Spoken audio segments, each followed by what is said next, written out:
Aí. Ó, meu povo, vou mostrar pra vocês aqui como é que é a eficiência nossa no meio do mato, nossa dificuldade aqui, ó. Dele.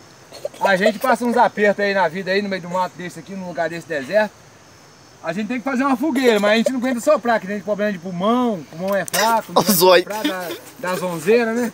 Ainda tô com conjuntivite aqui, zóio doendo pra caralho. Aí a gente inventou esses trem aqui, ó. Duas garrafas PET, uma cortada na bunda e outra com tampa.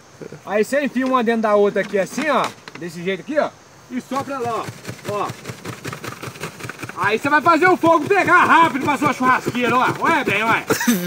Olha aí. Desgravado. Assim que funciona o negócio com nós no meio do mato. Nós é bruto mesmo. Dá ataque do Rex.